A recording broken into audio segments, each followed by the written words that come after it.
আপনি ওয়েট করুন, আমি ডেকে দিচ্ছি।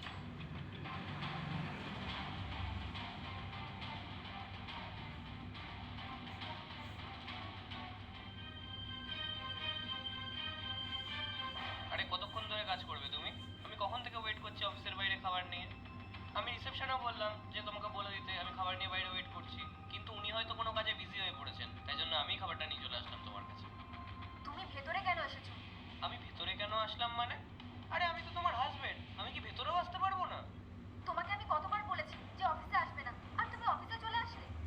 আরে তুমি সারাদিন কাজ করো, আমার তোমাকে নিয়ে খুব টেনশন হয় যাতে তোমার শরীর খারাপ না হয়ে যায়, তাই তোমার জন্য খাবার নিয়ে এসেছি। হ্যাঁ, তো আমি বলেছিলাম যে আমার জন্য খাবার নিয়ে আসতে। আর তাছাড়াও আমি তোমাকে অফিসে আসতে বারণ করেছিলাম। আর তুমি জানো আমি কতটা এম্বারেসিং ফিল করি। একে তো তুমি কাজ বাজ কিছুই করো না, আর আমি এখানে জব করি, আর তুমি আমার অফিসে চলে আসলে। তোমাকে দেখে লোকজন কি না কি বলবে, যে আমার হাজবেন্ড এমন। নেক্সট টাইম থেকে আমার অফিসে আসবে না, মাথায় ঢুকেছে?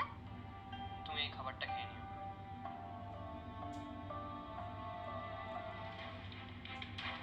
ওহ, ওকে না আর সহ্য করা যাচ্ছে না।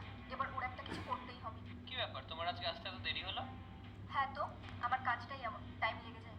তোমার মতো তো না কাজ বাজ না করে বেকার বাড়ি বসে থাকি। কালকে আমাকে ইন্টারভিউ দিতে দিল্লি যেতে হবে, তাই আমি দুদিন বাড়ি আসবো না। বাহ, ভগবানকে শত কোটি প্রণাম যে তোমাকেও কেউ কাজ দিচ্ছে। তাহলে তো তোমার অভ্যেস হয়ে গেছে বইয়ের টাকায় বসে বসে খাওয়ার, তাই না? আমি যাই গিয়ে ব্যাগ প্যাক করি।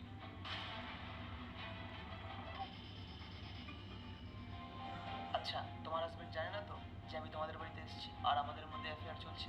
আরে তুমি পাগল নাকি? ও এমনিতেই দুদিনের জন্য বাইরে গেছে, ও কিছু জানতে পারবে না। বাহ, আমার পেছনে তাহলে এইসব চলছে? রাহুল, তুমি? তোমার তো কালকে আসার কথা ছিল। আমার কালকেই আসার কথা ছিল, কিন্তু রাস্তায় যেতে যেতে আমার কাছে কল আসলো যে আমার ইন্টারভিউটা ক্যান্সেল হয়ে গেছে, তাই আমি বাড়ি চলে আসলাম। আর এসে আমি এইসব কি দেখছি? তুমি আমার পেছনে আমাকে ধোকা দিচ্ছ, এই ছেলেটার সঙ্গে তুমি ফষ্টি করে বেড়াচ্ছ। দেখো রাহুল, অনেক হয়েছে। আমার ওর সাথে অ্যাফেয়ার আছে। তো তুমি নিজেকে দেখেছো কি কাজ করো? কিচ্ছু না। স্ট্যাটাস বলে আছে কিছু তোমার? আর যার ব্যাপারে তুমি কথা বলছো না, ও একটা গভর্নমেন্ট জব করে। আরে আমি তো চেষ্টা করছি নাকি, তার মানে তো এটা না যে তুমি আমাকে চিট করবে। কিন্তু একটা কথা মনে রেখো, তুমি আমার সাথে যেরকম করলে না, একদিনের ফলটা তুমি ঠিক পাবে। তুমি যেমন ভাবে আমাকে চিট করলে